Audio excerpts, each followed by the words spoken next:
It's Flames Nation Radio. It's Ryan. It's Shane. Hi, Shane. Hi. For those of you watching the video version of this, Shane has a spectacular shirt on.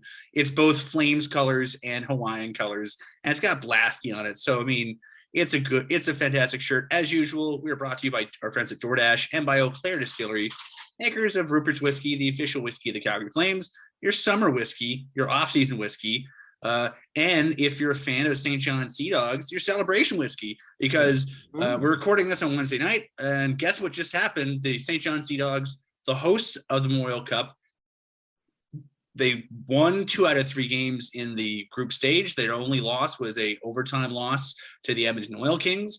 They started off the tournament beating Hamilton in round robin. They finished off the tournament beating Hamilton in the final. So the St. John Sea Dogs are your Memorial Cup champions. There is the last, more likely than not, the last major junior game for 2 Flames prospects, 2020 second round pick Jan Kuznetsov and 2020 third round pick Jeremy Poirier.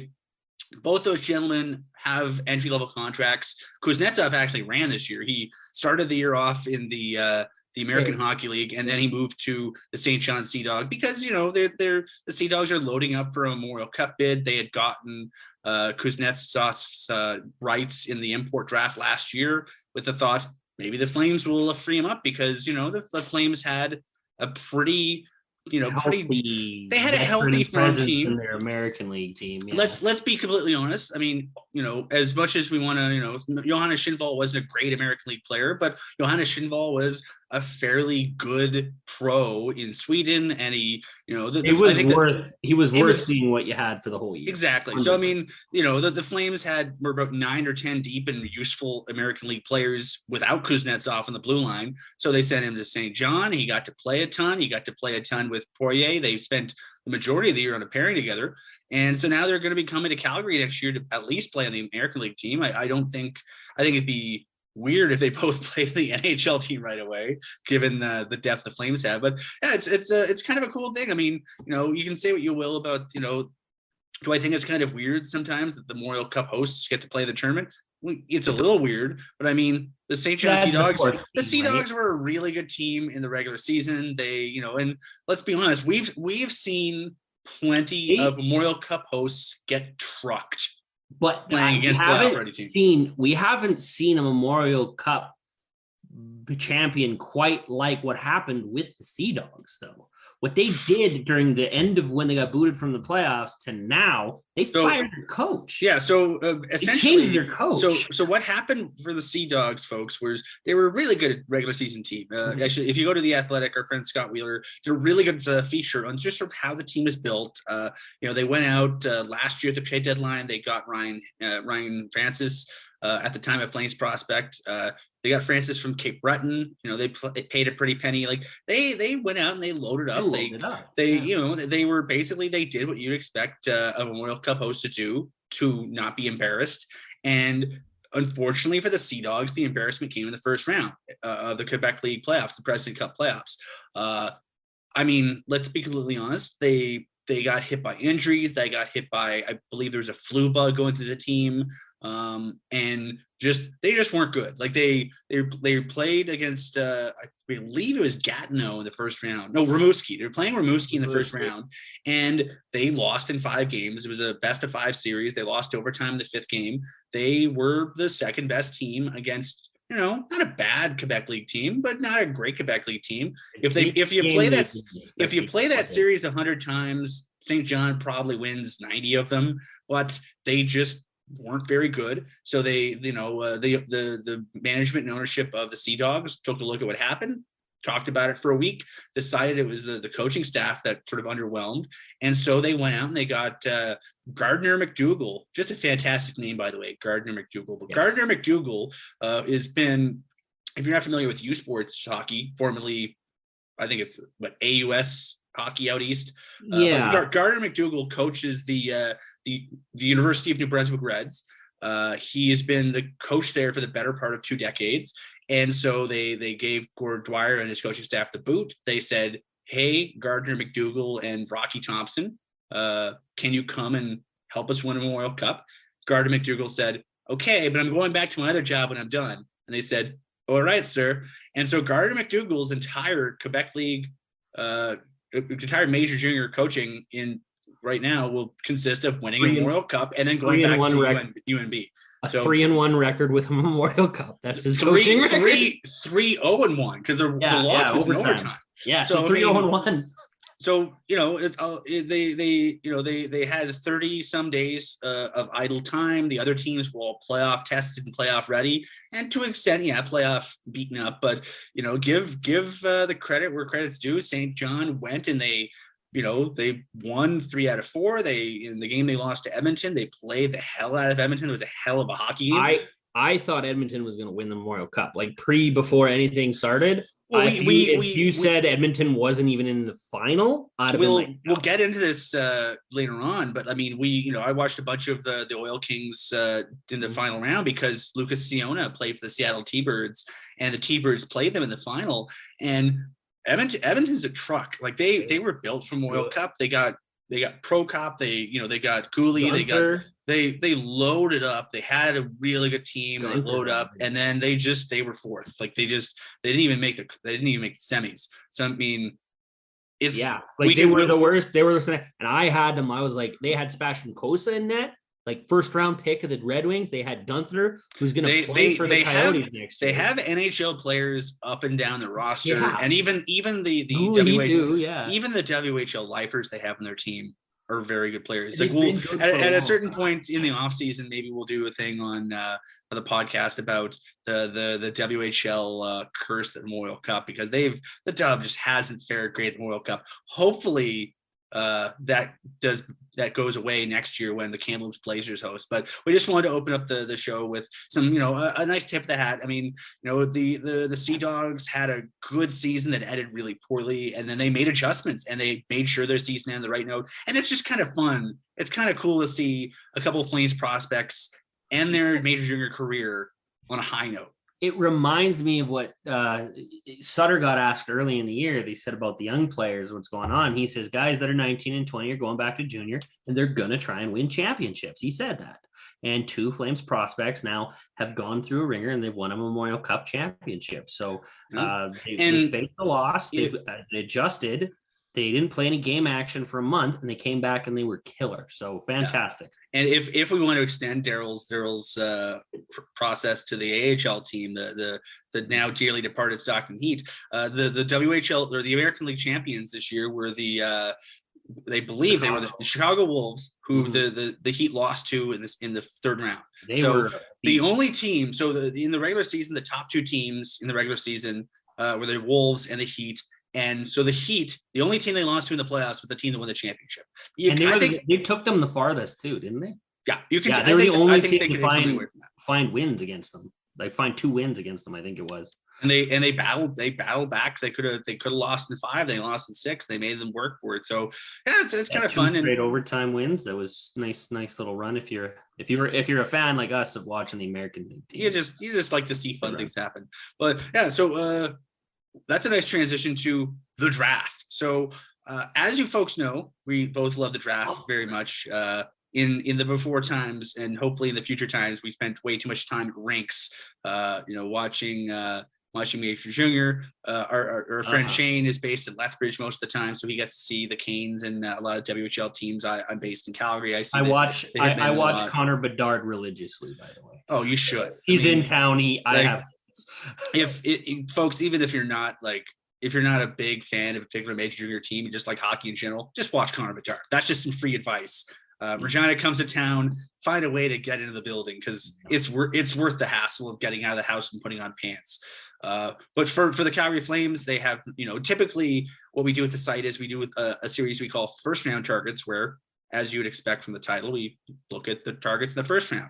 So it's a little bit more challenging this year because the Flames don't pick not just till the second round, but to close to the end of the second round. The way that for those of you who want to get really inside baseball here, so the way the draft order is set up is it essentially works backwards. So the Stanley Cup winner gets 32nd overall, Stanley Cup loser 31. The 2 conference finalists get 30 and 29 based on regular season, whoever had the better regular season record. And then they stack up the division winners who don't fall into one of those categories. in reverse order, that's where the Flames fit. So the Flames are drafting very close to the end of every round, and they only have their own picks, and they only have 3 picks, and they draft in the 2nd, 5th, and 7th rounds. So we are hoping for a big one at 55. 59. 59th overall. Yeah. So 59th overall is where the Flames select. And so what we typically do for first round targets is we look at the major rankings. We usually wait, so there's usually some players are going to fall into certain areas, so you can sort of write those prospects early, as we've done on the site to begin with. But there's some that sort of depend on ranking. So what we did was we looked at, because we're who we are, we built a spreadsheet. So what we did is we looked at all the rankings that captured, typically most final rankings are top hundreds or top 120. So you capture the first 2, 3, 3.5 rounds. So we looked at, I believe was 2, 3, 4, 5, 6, 7, 8 different rankings. So the rankings we looked at were FC Hockey, Dobber Prospects, TSN's Bob McKenzie, Scott Wheeler from The Athletic, Corey Proman from The Athletic, Ryan Kennedy from Hockey News, Chris Peters from Daily Faceoff, and Smart Scouting, SMAHT, Smart. It's run by a gentleman named Josh Tesler. Yeah. Good guy. So we figured, typically, when the actual draft is compiled, it's not like there's one list. Like there's one list of who got picked, but the who gets picked list is a process of 32 different lists from the teams. So we basically a snapshot of 8 lists, which provide, it might not be completely precise, but it's 8 different opinions about what players should go in what order. And hopefully it provides this approximation. And then based on the order in which players are listed, we just sort of assign them points, and then we basically build a consensus ranking for where we expect players to go, more or less. So the consensus number 1 pick is Shane Wright. He slightly edges out Logan Cooley. And Juraj Slavkovsky is right there. It's basically, it's Wright is like 1, and then Cooley and Slavkovsky is 2A and 2B. But it's very close. Then Simon Nemec and David Jurasek at 4/5. Again, very, very close, and so on and so on. So the Flames aren't going to get Shane Wright. They don't have that pick. So the Flame, what we just decided to do is we looked at. The Flames are drafting at 59, so we decided we're going to look at guys ranked 49th to about 66th, 67th. Guys who are sort of in that range, and we essentially just want to talk about some of the guys that the Flames could be getting. So the way we'll do this, Shane, is I'll name a player. I'll say player, position, and their primary team in 21-22, and then we'll have a chat about the player. And granted, these are guys that we haven't seen much of. We've done a bit of video and a few of them. A couple of these players I've seen several games of because of where they play and the playoffs I've had to watch. But a lot of these guys are sort of mysteries to us to a certain extent. So we'll build a book on them as we go along. So the first player is from the Quebec League's Drummondville Voltigeurs, Maverick Lamoureux. He's a 6'7", 198-pound right shot defenseman. Everything I just said makes him sound pretty Flamesy. The Flames don't have a lot of D in their system. Once, as we expect, the young Connor Mackey to graduate to the NHL very, very soon, they really don't have a lot in the cupboards. They have, the St. John boys that we discussed, but they're projects. They're not going to be ready right away. And to be honest, once Kuznetsov and Poirier graduate today, they really don't have a lot of really exciting junior prospects at the blue line. So I could see, this will be a common theme as we get through here, but we're going to be, I would think that the Flames probably would prioritize defensemen over anything else. But what do you think? What do you think of Lamoureux? I love Lamoureux. He's not the kind of guy that you draft for putting up running your power play. He like Pike said, he's 6'7", but the difference is he's a 6'7" defenseman that is mobile. The guy can skate, guy can get around very seamlessly for his size, makes it more effective with his stick. He's very interesting to me. I don't believe he's going to fall this far. Size and mobility like that or someone from some organization is going to say, you better take him early because you want him in your system. You want, if he pans out, he is a defense coach's dream for a shutdown pair. He's not Oliver Shillington. He's the guy you play with Oliver Shillington. Yeah. He's like good Branson style. Like we're not talking like a shutdown guy. Like, best case scenario, he turns into a what's his name? Hal Gill. Shutdown guy that can play a long time. Like that's a best case scenario. Lamoureux's got a lot more mobility and whatnot, but he, like, obviously lots of work to do. You have to teach him where to be, and he's got to adjust to the massive speed that the NHL has. Defenders need to see things coming from the left and the right and the middle and work with their partner to adjust. So definitely work to do there. Not anything that's going to happen right away. Very interesting to me. I love him. I would take him if he was there, just because he's a unicorn in terms of size and skating ability. So. I agree with you. He's a 49th on the consensus ranking right now. I don't think he's going to fall. I agree with you. He seems like the type of there's plenty of NHL teams that have multiple picks before the Flames draft. Some, a bunch have 2, some have 3. Yeah. He seems like the type of guy where if you have a first round, you take a swing on the offensive guy. Like if you look at what the Flames did in, I'd say, the 21 draft, for example, or the 2020 draft. Do you take Jake Boltman if you don't get Connor Zary earlier, or if you don't get Poirier and Yan Kuznetsov earlier? Probably not. But the fact is, you have a lot of picks, and if you have a lot of picks, you can do a lot of things with them. So Lamoureux is 49. 50 is a player that our FlamesNation colleague Mike Gould is very familiar with, Rieger Lorenz of the Okotoks Oilers of the AJ. You got to watch a lot of them, yeah. He's a center. He's 6'2", 194. The big knock on Junior A is always questions about, they got good numbers, but what kind of quality player were they playing against? And that's never going to go away. And let's also, I think if you're going to counter that is, okay, did Rieger Lorenz play against the best players in Major Junior? No. Did he play with the best players in Major Junior? No. So you can only play with and against the guys on your team and the guys you're playing against. And Rieger Lorenz was one of the better players at his age and just overall in the AJ. And you build up the middle, you draft a good goalie or two, you draft some good defensemen, and you build up through centers. And then you can always get a center to play wing. You can't teach wingers to play center very well. It's a lot tougher the other way around.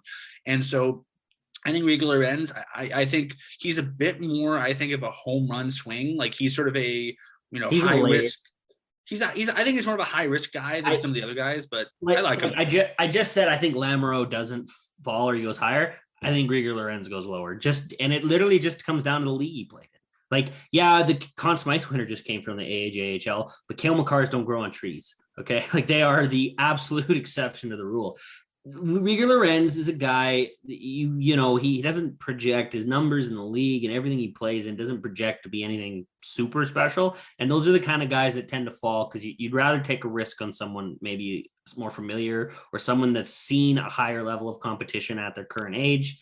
Yeah. And he's a guy, like, I got nothing against him. Absolutely. He's definitely going to get drafted. I don't think he falls out of the third round, but I just don't see him being a guy that goes in the second. It just comes down to the league he plays. If we're gonna play devil's advocate, I mean, if you have 3 picks and you have 1 pick in the top 150, you want to hit on them. And the Flames, they've made 1 Junior A selection under Brad Living, and it was Brandon Hickey. And Brandon Hickey, I think he's playing the AHL right now, but I mean, Brandon Hickey just didn't project out the way he was. He didn't project out the way he or Arizona, who traded for him later on, hoped he would. And he was a 3rd round pick. He was a 3rd rounder, yeah. So he was, decent player, good. He was a decent college player, but he never really progressed beyond decent. And, that's more about that player than about the league. But if I can understand maybe the Flames being a bit gun shy about going to a league where they haven't had success drafting versus some of the other guys we won't get. 51 on our list is another defenseman, right shot defenseman, Elias Salomonsson from Sweden. He played this season in Skellefteå. split between the J20 National and the SHL. So he played pro hockey as a teenager and as a young teenager. He is 6'1", 183. In Sweden, they bounce you around a lot if you're a good draft eligible player. So it's not uncommon for 16, 17, 18-year-olds to sort of bounce around. He played a bit of international hockey this year. He was up with the big club for Skellefteå. He was down with the junior team. He sort of bounced around. But he, the thought process was real good junior player, solid pro. When you're a pro in that league, in this league, and this will be sort of a common thing. But if you're a pro in a teenager, you sort of, your third, fourth pairing guys, like you're maybe the seventh D. They typically they dress 13 forwards or 7 defensemen, or sometimes both. And so you might not be used a bit, but Salomonsson played a decent amount, and by all accounts, he made a really good accounting of himself. And he's the first of a few European, as in non-Russian European. That's a clue. Non-Russian European defensemen on this list, and I think by all accounts, he might be the best one. But all 4 of them are good. I like, he feels kind of flamesy, like kind of like He's younger too. His August 31st birthday, which is, well, that matters. He's 17. He's gonna be 17 when he's drafted. Year behind in development, and that's not an insult. The behind thing, it just means he's got more runway. He's had less time to learn, and he played an entire year, half a year of pro hockey as a 17-year-old. Yeah. So this is a pick I really like. This screams. Now Oliver Shillington during his draft year was ranked at times in the first round. Salomonsson's not unfamiliar. Start the thing. A lot of public people start the year. We're like, oh, this is a guy that could go in the first round, right? As everything settles in. Who had him highest here? Someone had him 39th, 38th. Smart Scouting had him 38th. Who had him 39th there? That was Scott Wheeler. Scott Wheeler really high on him as well. Ryan Kennedy has him 30th. Actually, no, it's Lamoureux. That's Lamoureux. Yeah, there was a 39. There was a Smart Scout. He had him 38. But the lowest he was 53 as well. So he's a very reliable player. If he happens to fall, it's because guys are taking risks on forwards. That's a huge thing when you need D and you're in the second round, and that's what you're looking for. Other guys like to take big swings on forwards in the first 60 picks because you're more likely to find success. There's also more room. It's just there's 12 forwards on a team to 6D. You need more forwards than you do defense. So people tend to do that with their high picks. That's a reason that he could possibly fall. I really like him. He, like Pike said, he bounced around, so his numbers don't project as good as they should because he played half a year here, half a year there. Full solid season in a pro league.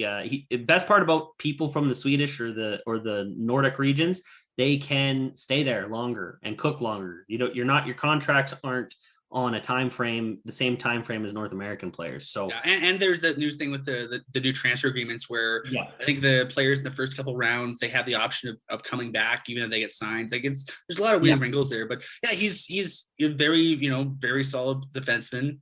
Played in 2 good leagues, the Swedish Junior League, the J20 National. Let's see if let's piss off the hockey community a bit. So Canadian Major Junior, we'll just show our colors here. Canadian Major Junior is the best level of hockey for an under 20 player in the world. I would say the second best is the USHL, and the gap is closing very quickly. I would say probably of the European Junior Leagues, I would say the Swedish Junior League is tops, followed by Finland. Russia's catching up. Czech Republic League's pretty good. Yeah, and a lot. You'll notice a lot of players from the surrounding region. A lot of the players in the surrounding region sort of go to Czechia to play in the Czech leagues. Czechia is the short form of the country, as in when we say Czech something's like say the official name of Canada is the Dominion of Canada.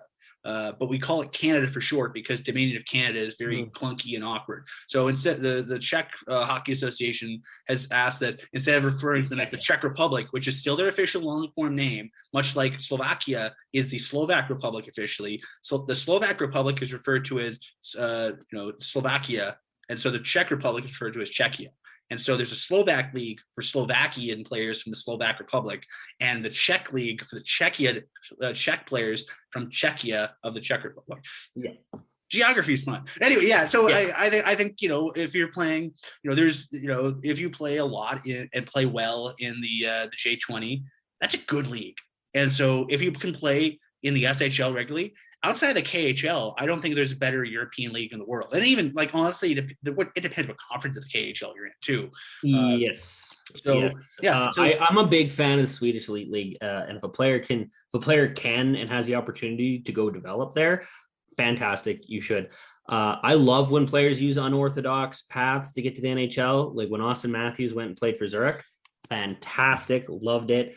When players have a handle on who they play and who they should play against and what level of competition they need to play, I love that. It makes it better. And I think more players should exercise their right to play wherever they want to help further their own development.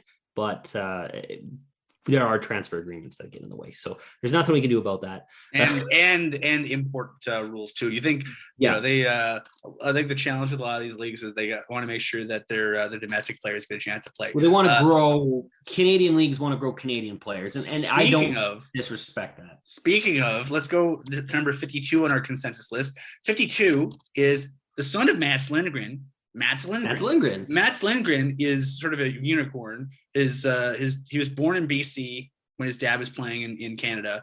So because of the nationality of his parents, he has Swedish citizenship. But because he was born in Canada, when his family is living in Canada, he has Canadian citizenship. So Mats Lindgren played this year with the Kamloops Blazers.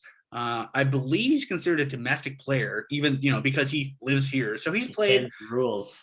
Yeah, he's played a couple. Not even bending rules. Like he's considered a domestic player. He's got a Canadian passport. He's not bending the rules. He was born in Canada. He was born in Canada. So Nylander though. Like you can say, like they get to choose, right? Yeah, so. But he was born in Canada, then grew up in Canada, so he's Canadian. Yeah. But he also has Swedish roots. Yeah, Mats Lindgren. Our friend Colton Davies did a bio of him on the site. I like Mats Lindgren. He feels like a really solid second rounder. He is a left shot defenseman, 6 foot, 175. He'll be playing in the Memorial Cup next year because his team is hosting, and he's played it like year and a half, 2 years. He basically, he's played for Kamloops since he's been able to play for Kamloops last year. Last year, the Dub did a shortened season because of the pandemic of it all, but he was decent last year. He was pretty good this year. Moves well, skates well, moves the puck well. I think the challenge with him is offensive guy. Yeah. I think the challenge with him is I don't know if he's great at anything, but he's there's no holes in his game. He's a rock solid player. You can make an argument that there's more exciting players to be had in this draft. But if you're the Flames, I mean, in 2020 they went and they got Connor Zary from the Kamloops Blazers, real solid hand. They've had a lot of success drafting for the Dub, dating back to as long as there's been a Calgary Flames. And especially under this GM. So, I mean, I could, if you told me, hey, the Flames are getting Mats Lindgren, I would say that feels about right. Yeah. I got nothing bad about Lindgren. I think he's going to develop well. He's going to get opportunities to play on a high-end team. Like he's going to get invited to camps and development camps. And I that matters to me. If you're going to draft in the top 60, I want to see guys that long-term going forward are going to play for their national teams or have chances to play for their national teams, which is big for later when we talk about the Russians. But he, as Canadian or Swedish, he could really technically, if he wants, play for either one. If he can't make Team Canada, he easily could. Most try to stay in. I think the challenge, the way the rule is written, is that basically it's as soon as you start playing for one, you can't switch, or if you switch, you have to have a really damn good reason. So has he played anywhere? Now I'm curious. I'll have to check. I could check his profile here. He has not played for Canada in a double IHF event. So he has not picked his side yet. He could pick later, and it could be dependent on it could be completely dependent on what's available at the time. Which team can he make? Like if you think you can make the Canadian one, then absolutely you should, but yeah, and honestly, some of the guys we talked about, I mean, Salomon's son, we just mentioned, he's going to be a guy who plays internationally. He has played internationally for Sweden. So I think, that's always a factor. We'll get into some of those guys later. number, where are we at? 53, 54, 53. An American, Adam Ingram, who played for the Youngstown Phantoms. Just a fantastic name. Youngstown Phantoms of the U.S. Hockey League. He is a left shot, left wing, 6'2", 174. Good numbers in the USHL. He's too bad he's not a center. If he was a center, I'd be really excited about him. But for an offensive-minded winger, he's good. He's I would say he's the Mats Lindgren of American center or American wingers. I mean, if you said the Flames have had success going to the UHL in recent years, hello, Matt Coronado, Ingram, he's fine. He's pretty good. Ingram's a guy that got his D1 season kind of wiped out. There's a few guys that are going to be lower that if they'd had an opportunity to build on a D1 season, like D-1 is the pre-draft year, so not the year you get drafted. DO is considered draft year. D1, D2, D3, it goes up afterwards for folks listening. So his D1 preseason, he got wiped out. It's COVID took it. It's the way it goes for some of these prospects. Really solid showing this year though, during his draft year. He's a bit older, October birthday, 2003 birthday, so he's been around for a while. More physically mature. But yeah. Those kind of guys. He's not an overager, but close to like few months. When's the cutoff? When's the exact? The 15th. So he's about 6 weeks away from being at the cutoff. Yeah. So he's he's one of the older guys, and he's a bit more physically mature, and he played well against a bunch of good players in a good league. Not the guy I'd take at the Flames pick. Like you said, if he's a center, yeah, it's actually something there worth working on. But we talked about last pod. I want to go big swing. I want a high potential, high ceiling with the 55th pick. You can go safer, take some older guys with the last two if you want. I just it's not the kind just not my cup of tea personally. Good player, needs to develop. Definitely needs to learn how to use his size once he fills out, and could be good going forward. Needs the right development team. Okay, another Swede, another defenseman at number 54 on this list. One of the guys I really started liking more and more the more I've read and watched him in terms of video and stuff. Simon Forsmark. Simon Forsmark is a left shot defenseman playing in Sweden. He split this year between Örebro, their Swedish Hockey League team, and their J20 team. 6'2", 194. He's got some size. He's got the kind of frame that can fill out because he's 6'2". He probably ends up when he finishes, filling out a bit around 205. So he won't be a small dude. He won't be so big that it hinders his mobility. Played as a teenager in a really good league, played on a teenager in a good team, and the cool thing is he grew up just down the road from Örebro. He, came up through their farm system. He's a guy who's been, we've said this about a lot of these guys, especially the Europeans, played against players 2, 3, 4 years older than him pretty much the entire time since he was 12, and he's played really well. So, I mean, again, if we're nitpicking, I wish he was a right shot. If he was a right shot with the profile he has, he'd be a slam dunk. And as it stands, he might not be a slam dunk by my definition, but he's a damn fine hockey player. There is something about offensive Swedish defensemen that tend to work at the NHL level. Simon Forsmark is a very interesting person to me, interesting target. Again, a bit older, but in this case versus Ingram being older on defense, I like that.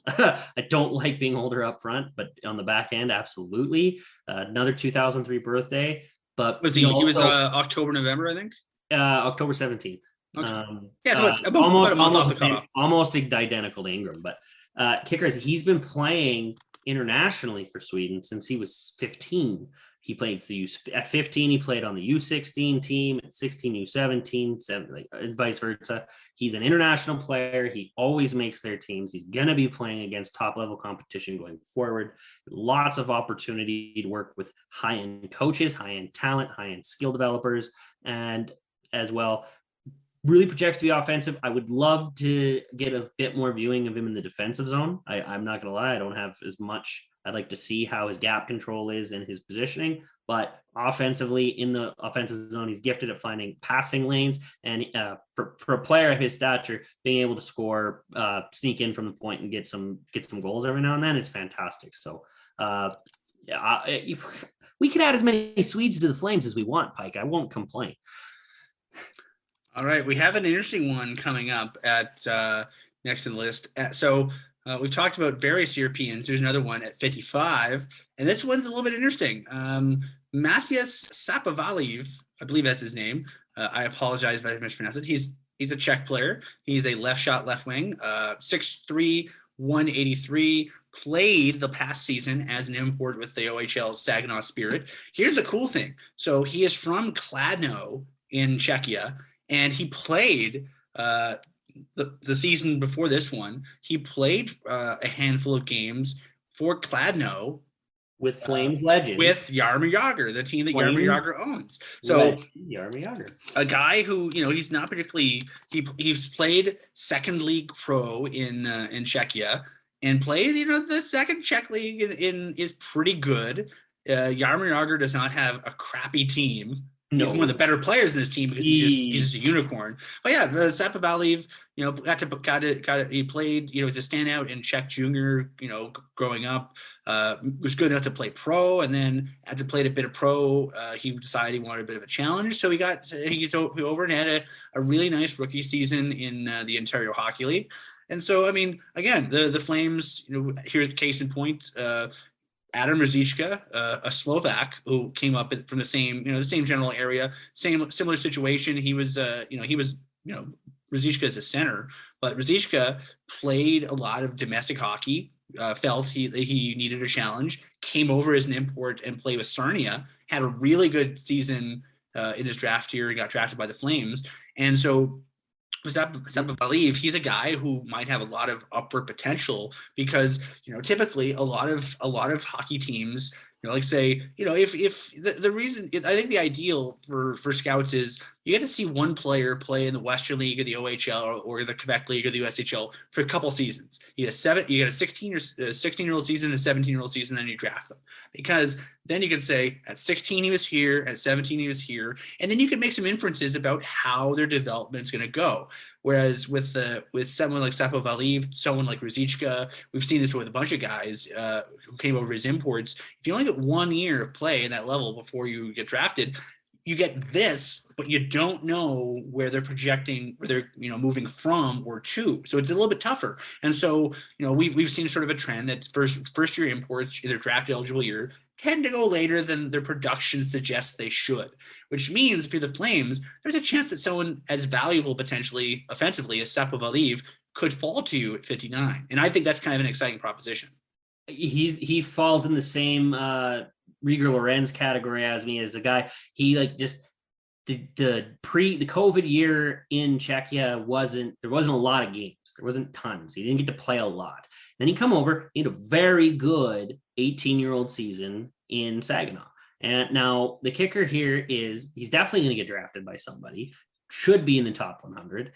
Whether that's Calgary or not remains to be seen. You really want to see him progress next year. You want to see him get to a 30 goal over point per game guy, especially when you're 19 and there's other 17, you're playing against some 16, 17-year-olds.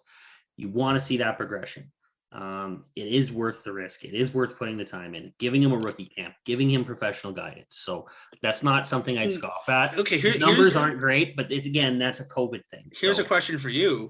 So the Flames, I would say, if you look at the Flames, and if you're trying to, if you're at the table and you have a scout who's really subbing for somebody, I could see them listening to their OHL guys because, if you look at it, like the OHL guys recommended Jack Beck, who did not play at all during the COVID year, and he became, when he was healthy, one of the better players, not only on his team, but his entire league.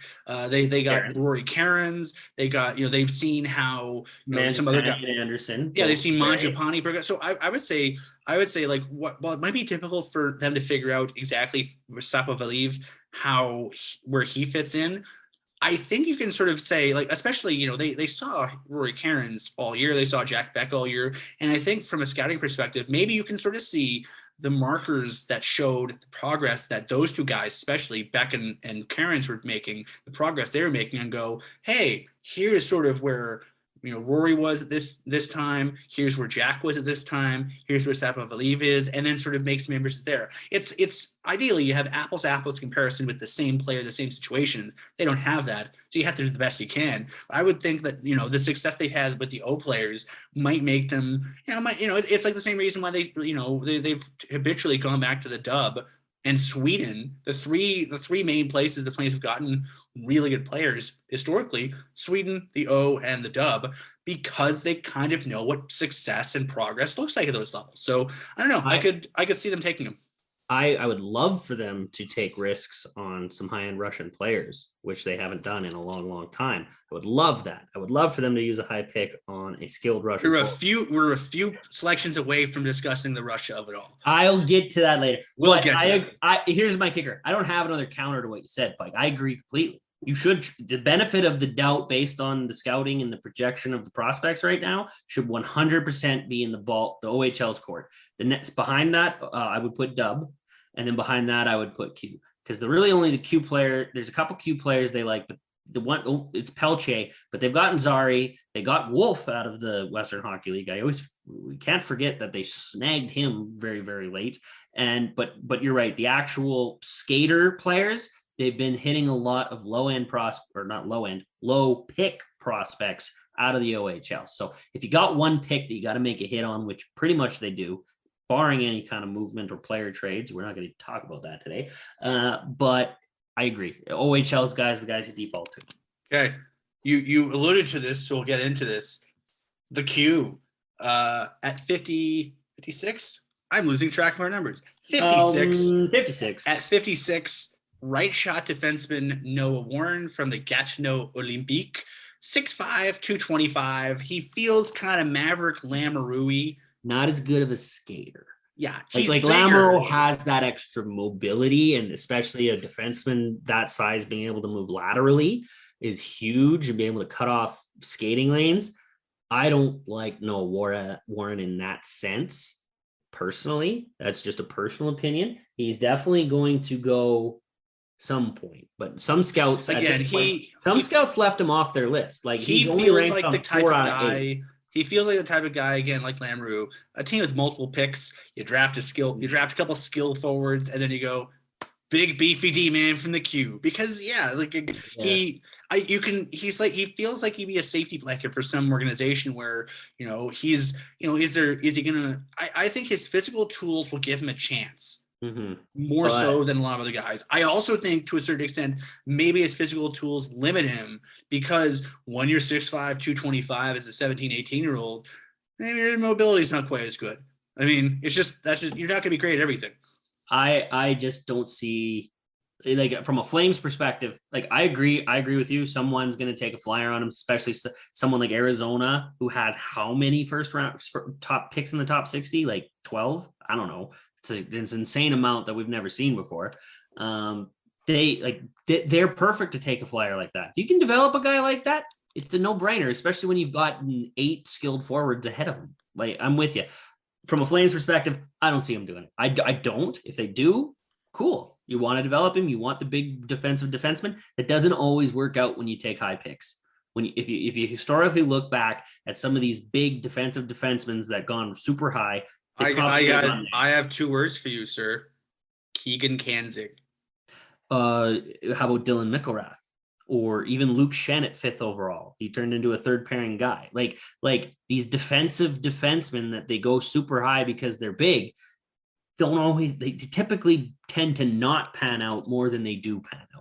So I don't like taking them super high. The path to success for the big and beefy is a little bit narrower because you have to be able to skate. You have to be able to skate if you're that size, because you need to use your size effectively.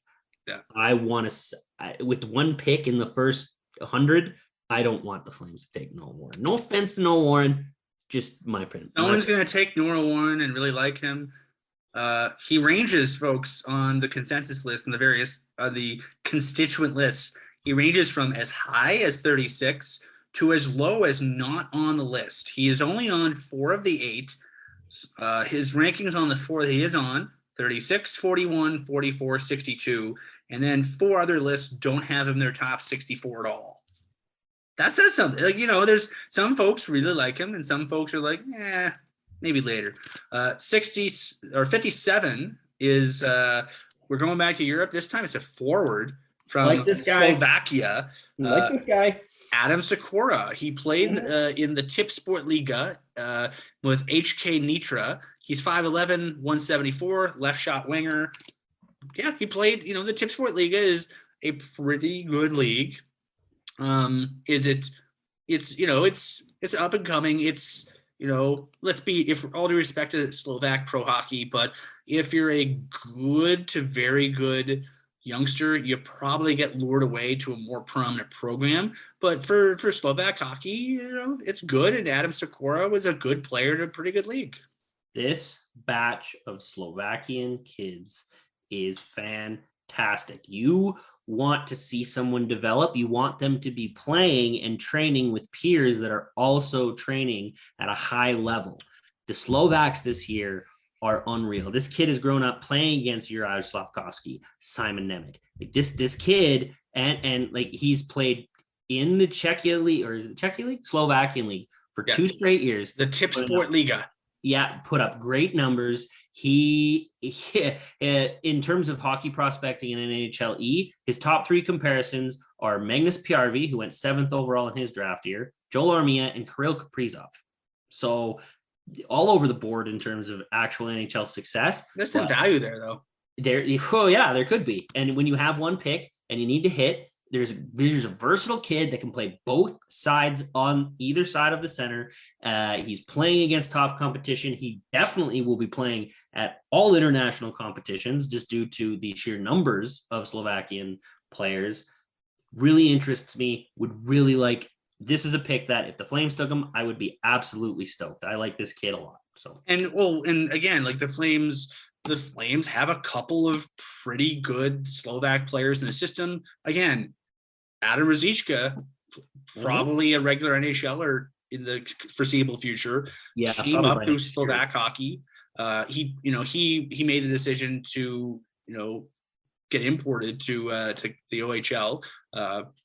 Sikora did not. But even someone like Martin Pospisil, where Pospisil did the same kind of thing, and then he came over to play in the USHL. I think at the time he wasn't sure if he was going to go to college, what he was going to do. He ended up going pro. A lot of injuries with him too. He just had some bad luck. But I mean, if you look at the, it's if Adam Ruzicka was if Martin Pospisil was a house, you'd say he's a fixer upper because his bones are good. I mean, big, mean, burly. Good numbers, like hell. During the lockout, or during the COVID stoppage, Pospisil went back and he got COVID, but when he didn't have COVID, he played in the Tipsport Liga and played pretty well. So I mean, you can't really knock it as a league or as a player. And I'll say this: Ruzicka and Pospisil before the NHL had to pull out of the Olympics, they were going to play in the Olympics. Like they were probably going to play in the Olympics or have a good chance of playing in the Olympics.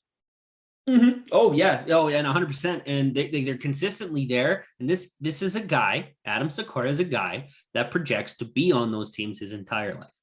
Yeah. He does. He projects at this rating, at this skill level. You project to be there till you're 35, 36, however long you want to play. Even if you make the NHL or not, you can. It's easy. Play in Slovak league. It's less because the pool of exceptional Slovak players is much smaller. It's smaller, yeah. You have a better chance. You have an easier chance of making. Which will you win a medal? Probably not. But I mean, I'll say this. It feels like Slovak hockey is where German and Swiss hockey were like 10 years ago, and it feels like, especially German hockey, and it feels like now Germany is getting the respect they deserve on the international stage much more than they used to. Slovakia may not be there yet, but they're in the conversation, and I think that's pretty exciting. It's been a while since we've had some this amount of high profile Slovakian kids in the draft. So I'm excited. It's a huge, just no matter what happens, we can say definitively right now, this draft is a huge win for Slovakian hockey. And an event like this, that'll be publicly broadcasted, especially on ESPN, it's huge, and it can help grow the game for future kids. So finding success, finding players, highly skilled players. It just goes a long way in terms of future all we know is there's going to be like a whole country wearing Uraz Slavkovsky jerseys, whatever team he ends up with. That's fun. Like, the idea is like he's going to go. He's already almost a national hero. He was spectacular in the Olympics. He's going to be someone who makes a lot of noise. 200 some pounds, and he already knows how to use his size. And people are debating on whether he should go first or not. I'm a Logan Cooley guy, to be honest. We've gotten into the feel-good international hockey story, but now we have to deal with the elephant in the room, the Russians. So let's just do these in a bunch. So there's two players on our consensus list at 58 and 59 respectively who are from the Russian Federation. One is Vladimir Grudinin. Vladimir Grudinin is a left shot defenseman, played in the CSKA Moscow organization at the three different levels, the V, the M, and the K. Didn't play a lot. He sort of just bounced around a lot. He sort of had I would say, a Swedish style year because he sort of played some U20. He basically played a bunch of hockey in a bunch of different places, and he didn't really play a hell of a lot for a long time in any one particular spot.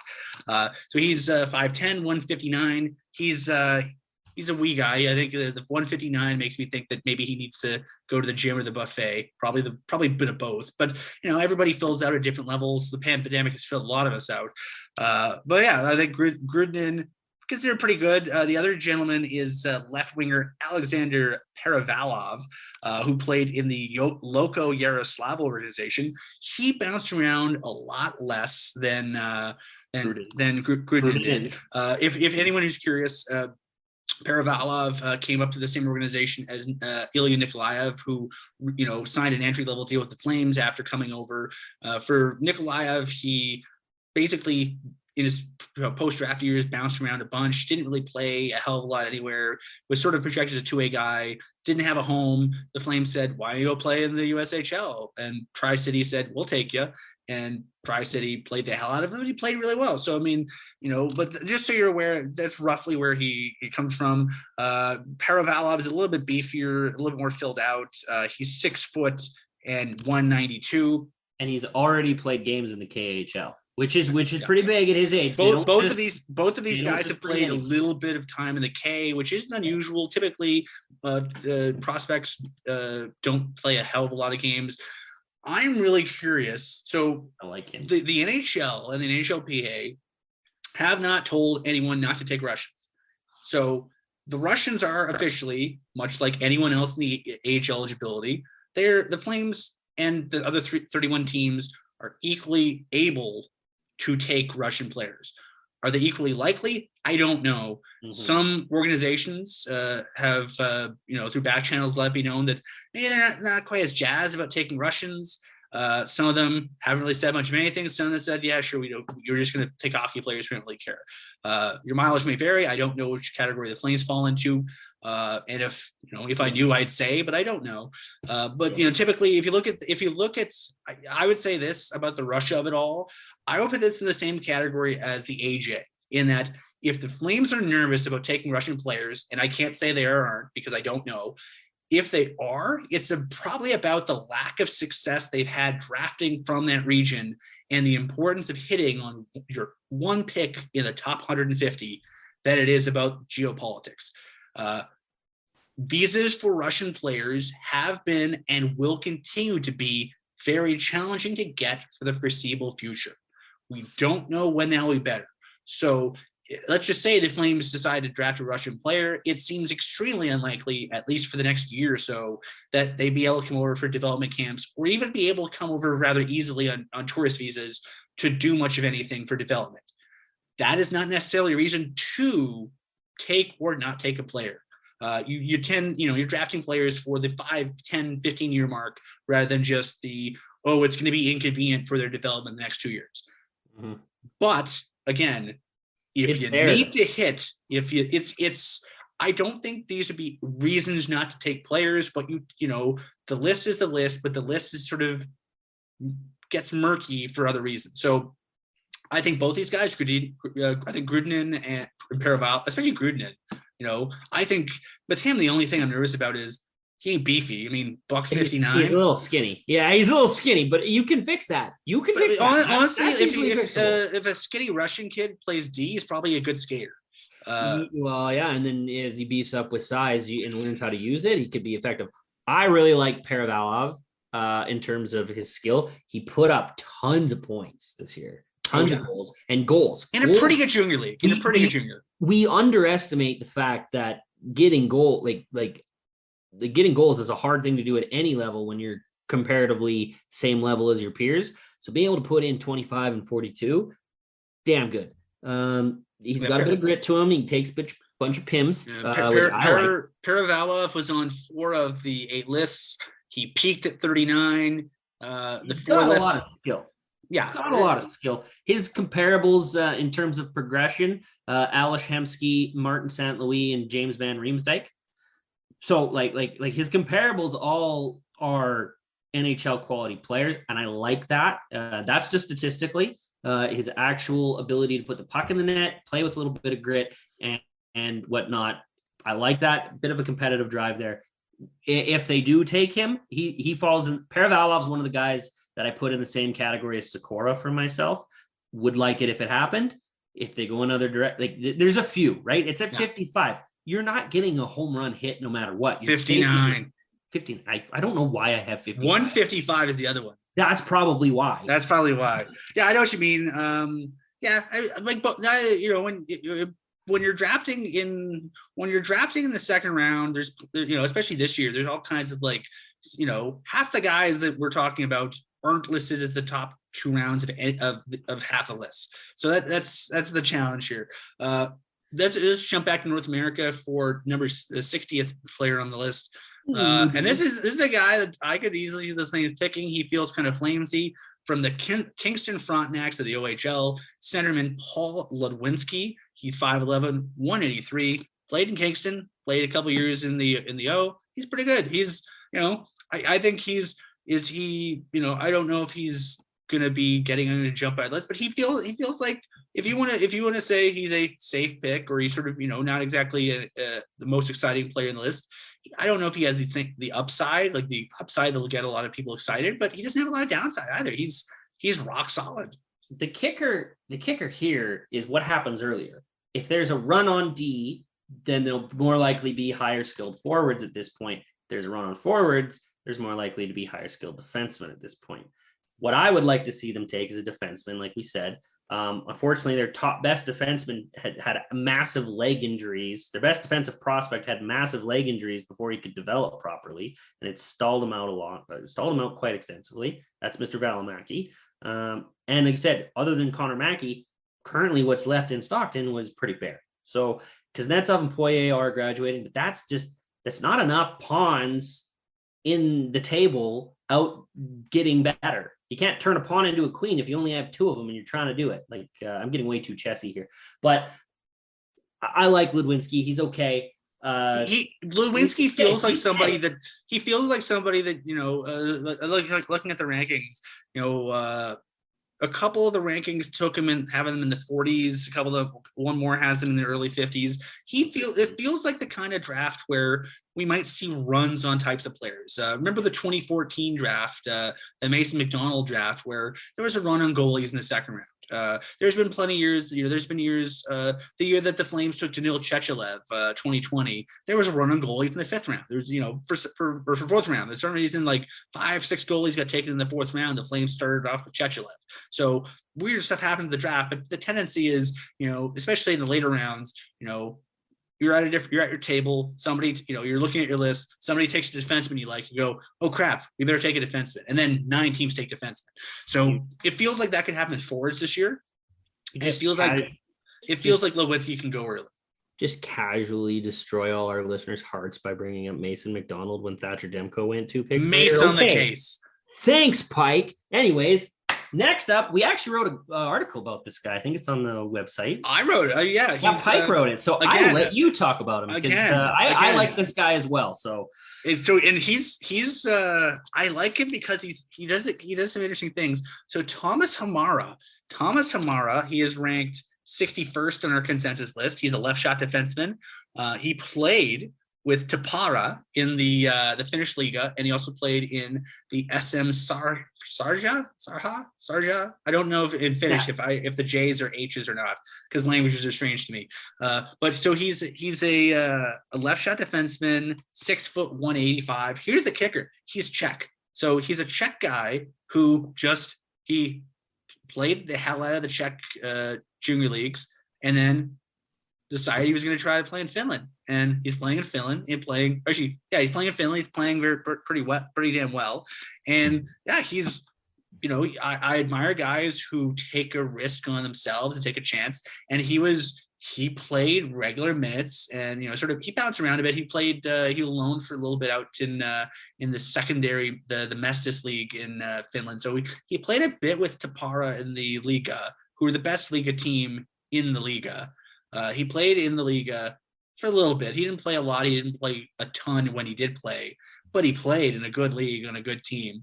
When he wasn't there, he was tearing up the Finnish Junior League, and then he played a bit of pro in Mestis. I think he only played a couple games, but he had a couple goals. He's always been one of the younger guys in the league he's been playing in, and he's always been one of the better guys relative to his age group in the league he's been playing in.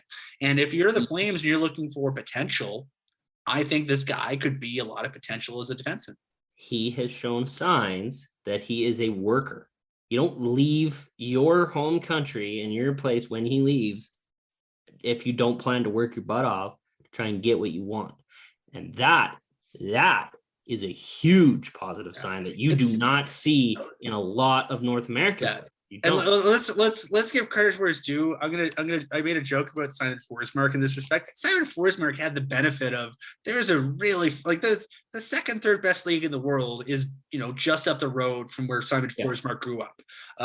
But Thomas Hamara didn't have that in his wheelhouse, and so he went out and got it. He went out and got for it. It's the same reason why every time I see who the hell the Flames the goalie, Arseny Sergayev. You're the goalie guy. You should know. You're the goalie guy. Arseny Sergayev came over to North America when he was pretty young, like 15, 16. And, he came over from Russia, didn't speak a word of anything, and learned how to play. He played his prep school leagues and like that. Emilio Peterson's another example where Emilio Peterson topped out where he could get in Norway and said, screw it, I'm going to go play prep school. And came over, granted, in Norway, you probably learned a decent amount of English. In Western Europe, they tend to, but come over and, he played in prep school leagues, played in the USHL, played in the NCAA, and now he's doing pretty well in the AHL. So the guys who have the gumption to say, I'm going to go somewhere else in a completely different country, I might not speak the language or know what the hell's going on, but I know how to play it. I think my playing can speak for me. And I'm going to work my butt off to try and get what I want and make my dream come true. He's a week away. He's definitely going to be drafted. His work's not done, but based on, by all means, please go read the article Pike wrote about him on FlamesNation.ca. It's fantastic, but he just gives me nothing but worker vibes. And I love that about a player. When a player knows what kind of work they've got to consistently put in at 18, they're going to be really, if you can give them the help they need, they can be really, really not only good, but effective locker room pros by the time they're in their early 20s. So I love it.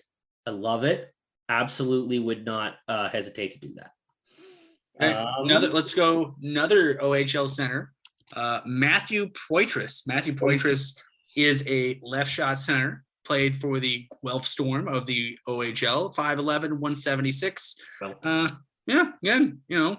Another lost his D-1 again. I would call him a slightly less good Paul Ludwinski, but he's not like that's just me being mean. Being a slightly less good Paul Ludwinski still means you're pretty good.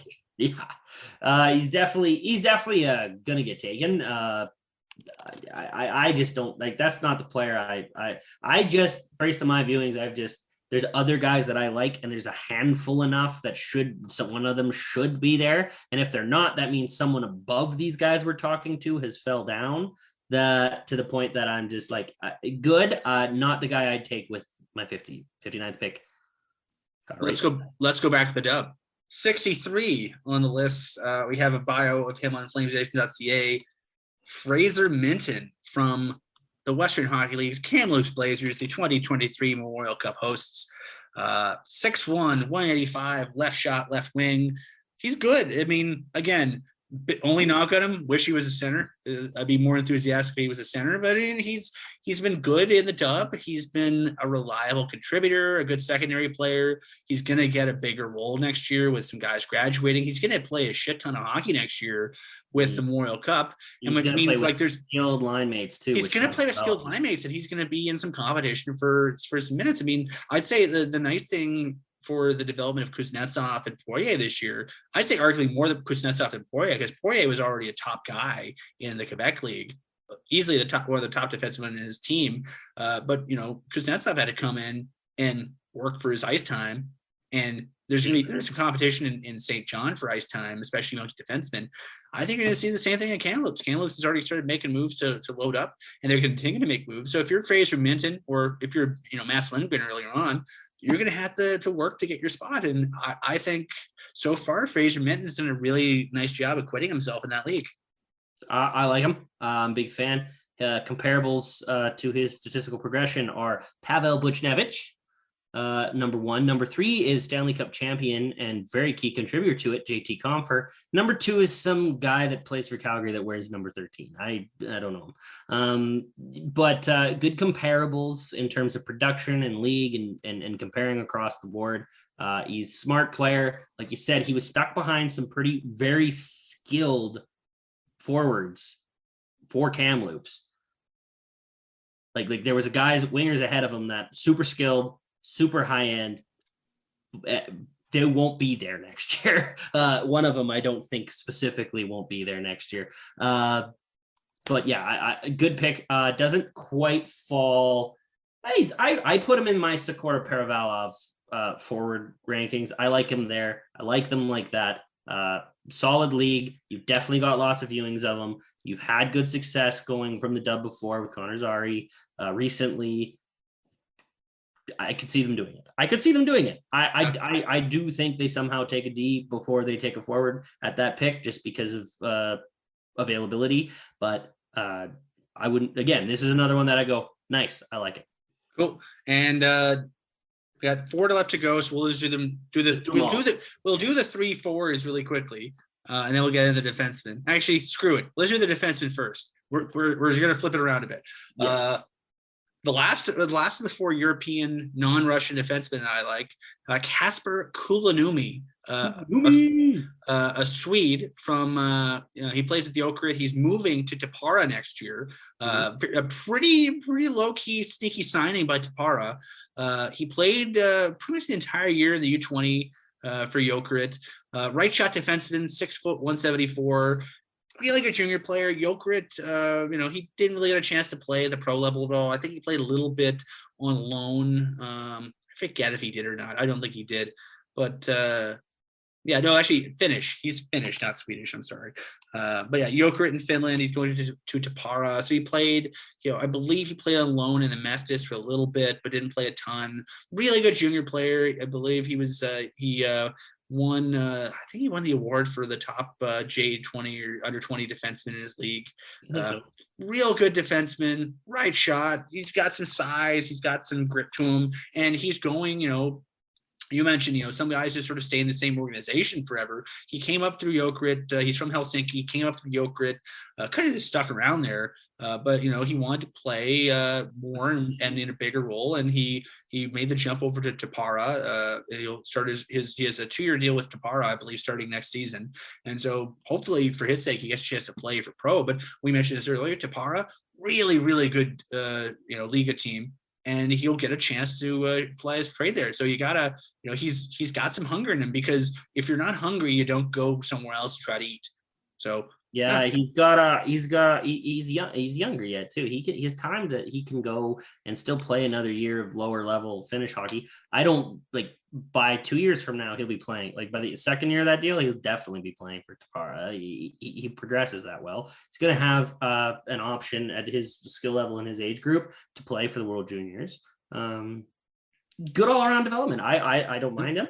I'm not as high on him as I am possibly getting Lindgren or Salamanson, but nothing. When you're at 55, you can't be too picky. 59. You gotta pick the tools you're looking for and take them. And a right shot defenseman, you can't really sniff your nose at that. So exactly. And the 3 forwards, rapid fire. No disrespect to these guys, they're just not as high as the other guys in the list. Nor are they defensemen. And we like defensemen a little bit better this year. Seattle's left winger Jordan Gustafson. U.S. National Development Program right winger Devin Kaplan, who is 6'3", 198 and feels kind of Flamesy based on that. And Frölunda center, Flamesy though. Frölunda center Ludwig Persson played a bit in the SHL, played a bit in J20, 6 foot 179. I think Gustafson might be boosted up the list a little bit because of how long Seattle played. Gustafson, Reed Schaefer, who's ranked on the consensus list a fair ways ahead. I think Reed Schaefer, let me just scroll. Reed Schaefer just missed the cut. Reed Schaefer is 45th on the list. Reed Schaefer was really good in Seattle's run to the WHL finals, and they lost to Edmonton. Jordan Gustafson, I think, was another guy whose profile was boosted up a bit. I think based on the physical profile Gustafson had, maybe he's maybe a bit of a reach here, but he's good. I mean, if you get him in the third round, slam dunk. You get him in the second round, maybe wonder who else was around. But again, that's a nitpick. I saw a bunch of him. He's good. He did. We're at the point now where the guys you've seen don't look out of place, and that's the nice thing, right? A couple guys. I want you to look at the consensus rankings.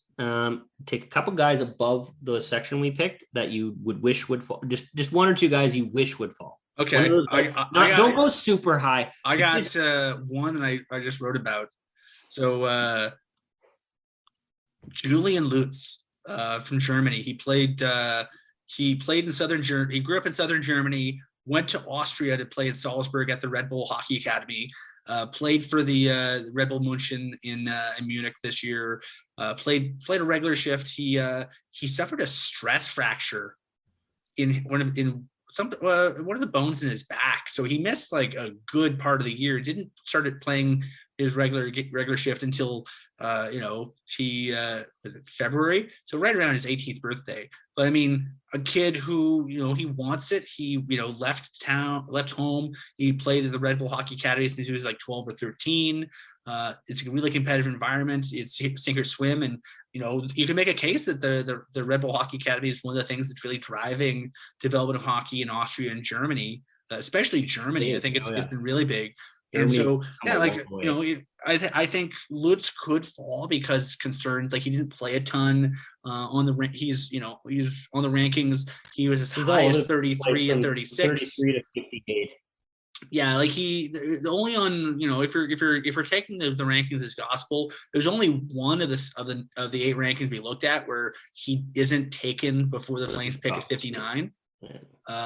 There's including one where he goes at 58, so you can just hear the Flames sort of sigh at their table. But yeah, I'd say Julian Lutz, physically mature, good head and his shoulders by all accounts, worked his tail off to get back from a pretty nasty injury. He'd be the guy for me. How about you? Absolute home run if you can get him. In my head, there's zero chance he'll be available, but it's the same factor as we mentioned before in terms of Russians. But if Gleb Trikazov, I'm probably saying this, Trikazov, if he falls, that's the guy you take. That is a first round talent. That guy he's a first round talent. So on our list, we talk about variation, friends. So there's a few guys that have some heavy variation in this list. He is 8th, 21st, 25th, 46th, 51st, 57th, and on 2 lists he's not even ranked. That is variation with a capital V. Your boy Lane Hudson has a similar bit of variation. We talked with Chris Peters about Lane Hudson. He's a small boy, but he's damn good. Consensus rank is 31. He is gone. He's on all 8 lists. He's gone before 59 on all 8 lists. As high as 19, as late as 58. I can just hear Shane on the draft weekend cursing if he's gone at 58. Because if he goes at 58, I'll be very upset. I don't think the Flames would take him because of his size, just because. But I think whoever gets him is getting a steal. I like Philip Bystedt as well, but Gleb Trikazov, if he falls, I would be, if I were a scout, I would be nonstop in Brad's ear being like, take him now, take him now, take him now. That's just me. Super high-end skill, center right wing, right shot, late birthday, another full year to develop. There's a lot to like there. You have one pick in the first 154. You really need to make it count. That's someone that would make it count. If he happens to fall, I wouldn't hesitate. That's just and one name that is below our little window that I think wouldn't be that much of a reach. Dylan James, another U.S. national development kid. He good. I mean, what do you know? I'm not going to really nitpick Dylan James too much because I don't know. I don't want to. But I mean, he's on most. Like if you look at the list we looked at, he's on 5 of 8. And all the ones that he's on, he's between 54 and 64. So he's sort of in the Flames range. On the 3 he wasn't on, I think he just missed the cut on a couple of them. Actually, my bad, not U.S. National Love Program, Sioux City Musketeers. My bad. Sorry, Sioux City. But yeah, he's he's a Calgary kid from Calgary. Early, he's a late birthday, October birthday, left wing, big, 6 foot 181. He went down to try to make some of himself. I forget if he's committed to a school or not. I can't remember. Wait, it doesn't. Where the Flames are currently, he's on UND. That's not a bad thing. Yeah, and again, I wouldn't mind a college prospect. Another Okotoks Oilers kid. Played in the AJ, played for the Buffaloes, played for the Bisons. Played this year in Sioux City. He was just shy of a point a game, 28 goals in a good league. Point per game in the USHL ain't nothing. He's going to a really good college program at UND. So I mean, you could do worse. He's the guy I'd have on the outside looking in, going, if they want to be kind of clever here, maybe him. And again, like 1 year in the USHL, and he had some years in the AJ. Maybe there's some concerns among scouts about his progression, but I mean, 1 year in the USHL, he was really good in the 1 year in the USHL, so I wouldn't be that concerned about it. But so that's so for those of you who want to sort of get a crash course to inject the draft into your veins, here is basically 80 minutes of us just sort of force feeding you sweet draft content. Let me say my late guy too, Pike. Come on. Okay, now. who's your reacher? My reacher is another Russian. I am heavy on Russians this year. It's not what a lot of people would be saying, but I love Artyom Duda. Artyom Duda, defenseman, Russian, super skilled, super high end. Like I said, my idea is if you got one pick that high, you really need to knock out of the park. I think the Flames need D. I highly doubt Gleb's still there. So Artyom Duda, if they took him, he's another one that he falls into the same category to me as Sikora, Perevalov, Minton, like those guys that I really like. He's right in there. I like him. I've watched a lot of Russian video this week. I almost think I could speak Russian. Definitely can't. But I really like him. Really good prospect. He's my late guy if they reached, or if they happen to trade down to grade a couple guys. He's the guy I like. That's all. Yeah, and so we went a while, but we had a lot to talk about. So again, yay, St. John with the Memorial Cup, and here's a crap ton of names for you guys to Google when we're done. I think people like it. I think we'll post the list on FlamesNation.ca of the main guys we mentioned, and we'll be nice and put some elite prospects links there. If you're a draft fan, there's a bunch of great places to get content. I'll stump for the guys that are the groups I like. Obviously, Chris Peters at Daily Faceoff goes without saying. Our friends at FC Hockey, we had the good fortune of knowing a lot of the people who run FC Hockey and a lot of the scouts. They're very good people. They're basically the 33rd NHL team. They scout the shit out of everything. They're very knowledgeable. If you have money to spend and you want to spend it on a quality product, the 2 draft books I usually spend my own money on are the FC Hockey book, which is always good. And I really like the hockeyprospects.com draft book, the black book. The thing I like about the hockeyprospects.com list, the hockeyprospects.com black book, is they have game logs too. And they have a lot of, in their PDF, they have a lot, like they have an alphabetical list of everybody, not just the ranked players. So if you're looking for details on some guys that, the example, the Flames, when they drafted Danil Chechelev is not a ranked player. So that's a limitation, but I'll also say that if you get a membership at FC Hockey's website, they also have the scouting reports from individual games. So for just getting ideas of snapshots of how they are individual games, I'd say FC Hockey and hockeyprospect.com are very good value.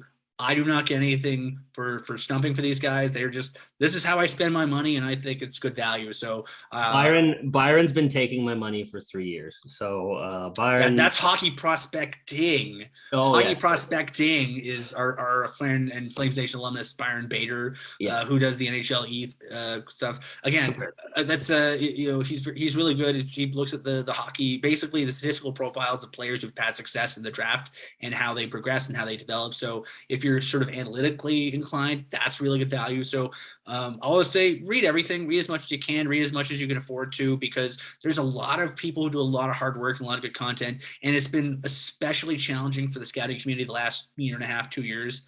And thankfully we seem to be on the other side of it, fingers crossed, which means that, we'll be past the most challenging couple drafts to project. But yeah, it's the draft is about the future. The draft is about fun. It's a day where everyone's dreams come true, man. Yeah, dreams come true. Regardless of how many where you're picked or how many picks your team has, 225 young men will get drafted. Their dream will come true. They'll become just like their hockey heroes, and obviously the journey still continues with them. I mean, did Johnny Gaudreau become Johnny Gaudreau the day he got drafted in 2011? No, he still had to do some other stuff, but it's a step. And I think it's just a fun event. I'm not able to be in Montreal for the draft this year, unfortunately, but it's such a cool event. It doesn't matter if you go first. It doesn't matter if you go seventh. How much right now, if you could go back, would you take Andre Palat or Nail Yakupov? Look at their draft positions. One went 217th or 19th. One went first. And right now, I know exactly which one I would take. All I know is when your skates, when they don't put what number you were drafted in the back of your sweater. They don't put it on the Stanley Cup either. They don't put a lot of stuff in the Stanley Cup. Yeah, exactly. So I think we went long this week, but I think hopefully it's a fun listen for everybody. We had fun talking about young prospects, probably the majority of which will never play for the Calgary Flames, or some of them might not even play in the league. But yeah, it's all crystal balls and hope at this point. So that'll do it for the pre-draft edition of Flames Nation Radio. I'm Ryan. He's Shane. We're brought to you by DoorDash, who are the first round picks in bringing you tasty food for a nominal fee. And the off season, sweet drinks. And so when you have sweeter drinks, Eau Claire Distilleries, Rupert's Whiskey, the official whiskey of the Calgary Flames, the official whiskey of the off season. And so we'll be back in a week. We're going to shift the schedule around next week because of when things are. So I think we'll definitely do an episode next week. It might be a different day next week because of the draft being midweek. We don't want to have, we obviously can't record a Wednesday thing or Thursday, but we'll work it out. We'll work it out so we'll tee up first the event that is the draft. We talked about the young men getting potentially drafted. We'll talk about the event and tee up how things look at the Calgary Flames. And then the week after, we'll tee up free agency, because there's one thing we want to talk about. It's the boy auction and then the man auction, which are the entry draft and free agency. This is how I explain what the different events are to my partner, who is not a big sports fan. There's the boy auction, the entry draft, and then the man auction, free agency. I love that Pike says boy auction all the time, and I always forget he's about to, and it kills me every time. So that's what it is. It's the boy auction. You're not wrong. That's why I laugh. As a closure, folks, when you're watching and listening to the draft coverage from wherever you are, whatever media you choose to consume, just think about this. Close your eyes and try to figure out if they're talking about hockey players of 17 or 18 years of age or horses. Because it's Stampede time, and the words we use to describe both things are kind of similar, and it kind of freaks me out sometimes. Big, tall, strong, gets in the way. Knows good boots. He's got good boots. He knows how to pack up and work. Nice strong coat. All right, I think we've run our course, Mike. That'll do it. We'll talk to you guys next week. Have a great week and happy drafting.